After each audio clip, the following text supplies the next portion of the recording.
Comment reconnaître la volonté d'Allah dans ta vie? Assalamu alaykum wa rahmatullah wa barakatuh. Prends une profonde inspiration. Ferme les yeux un instant et imagine que chaque décision que tu prends est parfaitement alignée avec la sagesse d'Allah, que ton cœur n'est plus agité, que tes pas sont sûrs, et que chaque instant de ta vie résonne avec sa lumière. Mais la réalité est souvent plus trouble. Alors, comment reconnaître la volonté d'Allah pour ta propre vie? Comment distinguer ces signes, au milieu du bruit, des doutes, des épreuves? Aujourd'hui, je t'invite à un voyage spirituel, un chemin vers la clarté. Partie 1. Écoute la parole d'Allah. Vraiment, il y a, dans le silence de la nuit ou la tranquillité de l'aube, un moment suspendu, un moment où le cœur entend mieux que l'oreille. C'est là que la parole d'Allah peut enfin murmurer à ton âme. Le Coran, ce n'est pas un livre comme les autres. Il ne se lit pas, il se ressent, il se reçoit, il se vit. C'est un écho de l'invisible, une résonance du divin dans les profondeurs de ton être. Chaque verset, chaque mot, chaque silence entre les lettres est un signal céleste destiné à t'éveiller. Mais cette lumière ne s'impose pas. Elle attend que tu sois prêt à la recevoir.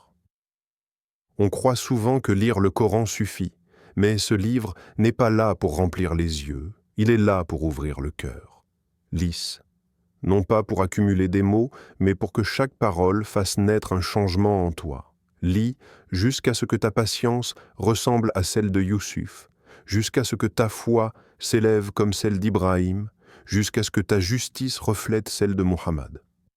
Car la volonté d'Allah n'est pas un mystère jeté dans le ciel. Elle est codée dans ses valeurs, claires, constantes, éternelles. La miséricorde, la vérité, la loyauté, la dignité, la lumière face aux ténèbres. Lorsque ton cœur se synchronise avec ces valeurs, alors les choix deviennent plus simples, les directions plus nettes, et le doute s'éteint doucement. Allah dit dans le Coran, « Voici un livre béni que nous avons révélé. Suivez-le donc et soyez pieux, afin de recevoir la miséricorde. » Sourate Al-An'am, verset 155. Ce livre est une bénédiction, pas une obligation. Un guide, pas un fardeau. Un compagnon qui, à chaque lecture sincère, te rapproche de celui qui t'a créé. Et si tu l'écoutes vraiment, tu verras que ce n'est pas seulement toi qui lis le Coran, mais que c'est le Coran qui te lit, te dévoile et te guérit. Partie 2. Écoute ton cœur après avoir prié. Sincèrement, il existe un lieu que nul ne peut profaner. Un sanctuaire silencieux, entre l'ombre de tes pensées et la lumière de ton âme. Ce lieu, c'est ton cœur. Et c'est là que réside la voix la plus pure, celle qui reconnaît Allah sans bruit. Lorsque la confusion t'envahit, que la route se divise et que tu ne sais plus, ne cours pas vers le monde. Cours vers ton tapis.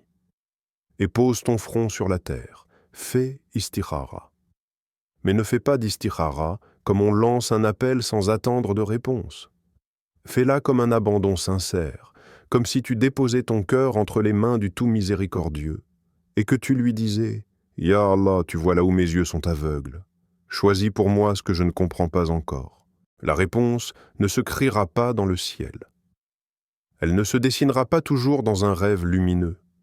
Souvent, elle viendra dans un silence qui apaise, dans une certitude douce, dans un refus discret, mais parfaitement miséricordieux. Un chemin bloqué, une situation qui s'éloigne malgré toi. Et si c'était Allah qui, par amour, éloignait de toi ce qui allait te nuire?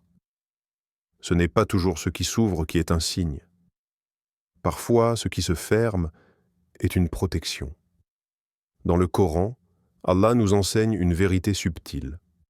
Peut-être détestez-vous quelque chose alors qu'elle est un bien pour vous, et peut-être aimez-vous une chose alors qu'elle est un mal pour vous. Allah sait, tandis que vous ne savez pas. Sourate Al-Baqarah, verset 216. Ton cœur, s'il est purifié par l'intention, devient un instrument de réception. Mais il faut l'écouter. Et cela demande du silence et de la confiance. Car la vraie réponse ne vient pas quand tu veux, Elle vient quand tu es prêt à l'accepter. Partie 3. Marche, agis, bouge avec foi.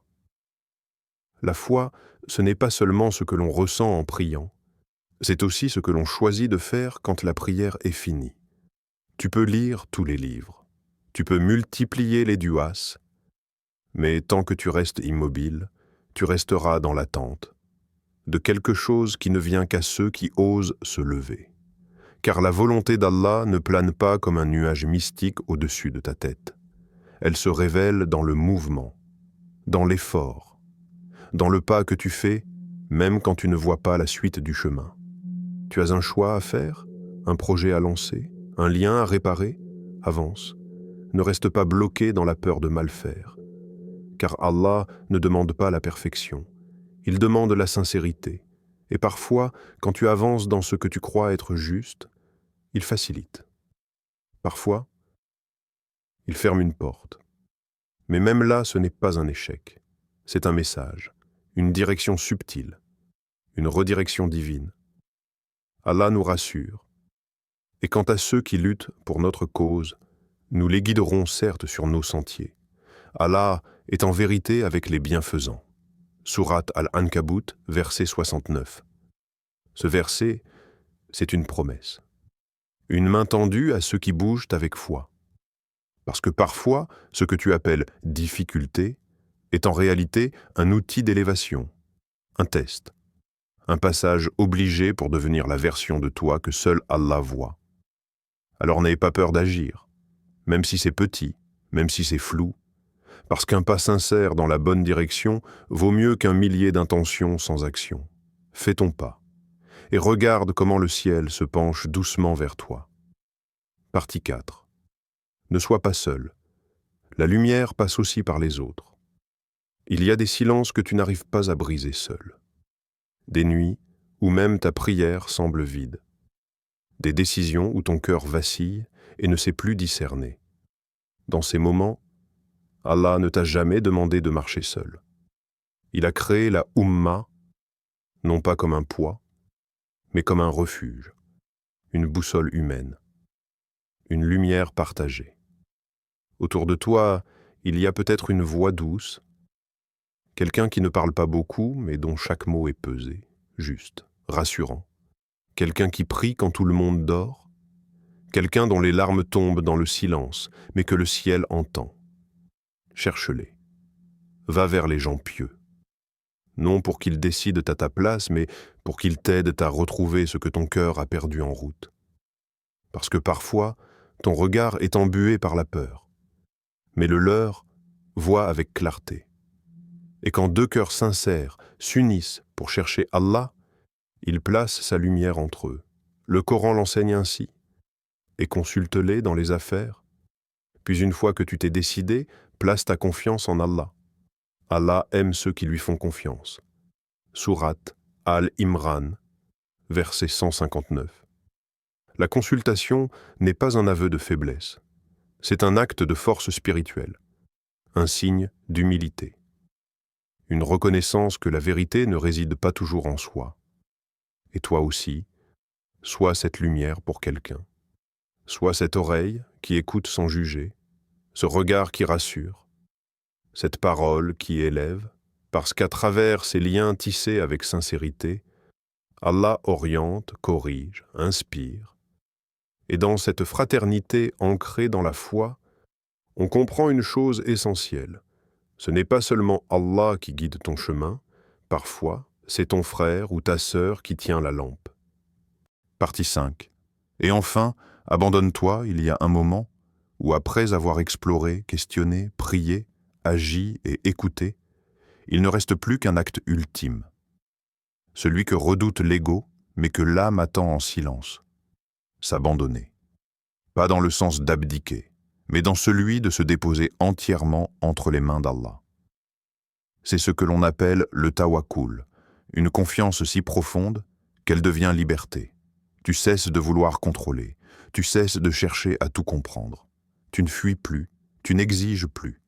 Tu acceptes que même si ton regard est limité, son décret, lui, est parfait.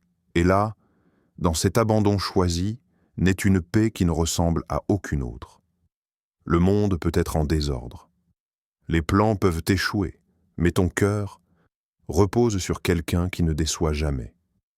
Allah dit dans son livre, « Et quiconque place sa confiance en Allah, il lui suffit. » Allah atteint ce qu'il se propose et Allah a assigné une mesure à chaque chose. Sourate At-Talaq, verset 3. Ce verset est une promesse enveloppée de douceur. Il te dit, « Tu n'as pas besoin de tout comprendre. Tu as seulement besoin de me faire confiance. » Ce que tu vis aujourd'hui, même si cela te dépasse, fait partie d'un tissage invisible, où chaque fil mène à ton bien véritable, même si pour l'instant, tu n'en vois que des nœuds. Et si tu acceptes de lâcher prise, tu découvriras que le cœur devient plus léger, les nuits plus calmes, et l'avenir moins effrayant. Parce qu'être guidé par Allah, c'est marcher dans la brume avec la certitude que la lumière est devant. Alors pose tes armes intérieures, dépose tes peurs, et dis avec sincérité, « Hasbi Allah wa ni'ma al-wakil » Allah me suffit, et il est le meilleur garant. Et dans ce murmure, commence ta vraie paix. Prière, Ya Allah, toi qui es la lumière des cieux et de la terre, guide notre cœur quand il doute, apaise notre âme quand elle s'agite. Fais de nous des serviteurs sincères, qui cherchent ta volonté avant la leur. Éloigne de nous ce qui nous éloigne de toi, et accorde-nous, dans ta sagesse, ce qui est bien pour nous ici-bas et dans l'au-delà. Amin.